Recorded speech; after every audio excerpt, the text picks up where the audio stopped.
why you don't know what you want, and how to fix it. To set goals, to achieve them, to be successful and harmonious, you need a clear understanding of what you want. But it only sounds easy and natural. And in reality, a lot of people do not know what they need, cannot understand themselves, and do not understand what to strive for. Let's look at why this is happening and how you can cope with it. 1. You don't hear yourself. Many people grew up with authoritarian parents who are used to making all the important decisions on their own, not taking into account the views of the child. In what circles to go to, with whom to be friends, where to learn, whom to marry, and so on. If you are not allowed to make a single step on your own, and lack the courage and rebellious spirit to resist, it is no wonder that in adulthood there will be problems. Researchers agree with this. They believe that children who grew up with overprotective, authoritarian, controlling parents find it difficult to make decisions and understand themselves. They don't understand what they want, are afraid of responsibility, and don't know how to separate their own desires from those imposed from outside. How to be? This is a rather complicated story, and there are no quick fixes or universal solutions. This situation may even require the participation of a therapist. But still, there is also a lot you can do to help yourself. Try keeping a diary. Psychiatrist Jeremy Nobel believes writing is an antidote to loneliness, that this practice helps to connect with yourself and better understand your desires. It is desirable to make notes regularly, in a form that is convenient for you. The easiest way is to buy a notebook and simply pour out on its pages your feelings and experiences, tell what happened to you, complain and dream. You can also take a trip back in time. It's a technique suggested by writer, screenwriter and creativity expert Julie Cameron. Imagine that you are 7 to 8 years old again, and write out all your dreams and favorite activities. And then try to do something on that list or live out some of your childhood fantasies. There is a chance that this way you will pick up a key to yourself and find a goal that you want to go to, or a case that will make you happy. 2. Fear gets in your way. Sometimes deep down inside, we know exactly what we want. But we do not dare to admit it even to ourselves, because then we will have to change something. And this is very scary. The unknown frightens us, and no wonder. This fear of the unknown, one fear to rule them all, is considered the basic fear, which is inherent in everyone and underlies all our other fears.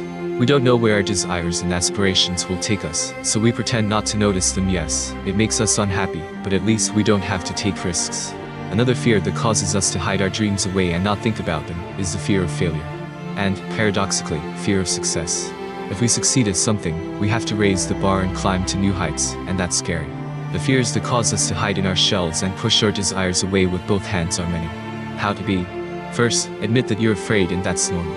And that failure inevitably happens to everyone, and the world is constantly changing, robbing us of a sense of stability. Then try to catch your fears and work with them. Psychiatrist David Burns, in his book Mood Therapy, advises you to listen to yourself carefully, and write it down every time you have a negative thought in your head. And then come up with answers for all your fears and negative attitudes. Also in writing, it looks something like this. The thought, who cares what I want, if I can't do it anyway? The answer is, yes, I might screw up. But if I don't figure out what I want, and take action, nothing good is certain to come my way. David Burns finds this technique very effective. He says that if one works through one's fears and negative attitudes daily, in just a couple of weeks, one will become energized and feel more confident. 3. You put too much pressure on yourself. It is possible that you feel that you must necessarily understand what you want. That you have to figure out yourself by a certain date, for example, by the end of school or college, by 30 years, by the next new year. That not understanding your desires and not having clear goals is shameful and not serious. If so, then you probably push yourself, persistently digging into your own thoughts, again and again asking yourself what you need. And it's no wonder that under such conditions nothing comes to mind. And it also happens that you expect from yourself some very large-scale desires and goals, and consider more modest ones stupid or simply do not notice. Let's say deep down you want to make handmade wooden toys or bake custom cakes, but you block that desire because it seems frivolous, and you try to dig up more ambition in yourself. How to be? Give yourself time. Don't rush things. Don't shame yourself. Do not demand to make a decision by a certain date. Do not compare yourself with your peers who have long ago decided on their desires and plans. Ask yourself questions, but not straightforward and hackneyed questions, like what do I want? What am I interested in? But more creative ones. Ones that are interesting to answer. What would I do if I didn't have to make money?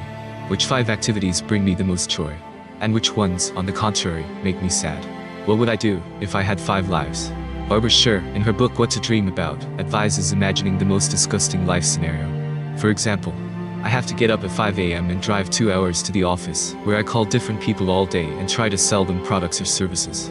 This work takes a lot out of me, it's hard for me to communicate, I like something more relaxed, and I come home completely devastated. I come to an empty, uncomfortable apartment and fall asleep to the TV. Then this image needs to be mirrored, and you have a rough picture of what your ideal life should look like. If you flip the above example, it's clear that this imaginary person wants a quiet job that doesn't involve communications and sales, something closer to home, or freelance work in general. That he wants to start a family and set up a comfortable home. From this you can already formulate both desires and goals. Thank you for watching the video to the end. Please subscribe and like it, it will be the best motivation for me to release videos more often. Let's get better together. Write your opinion about the video in the comments. See you around.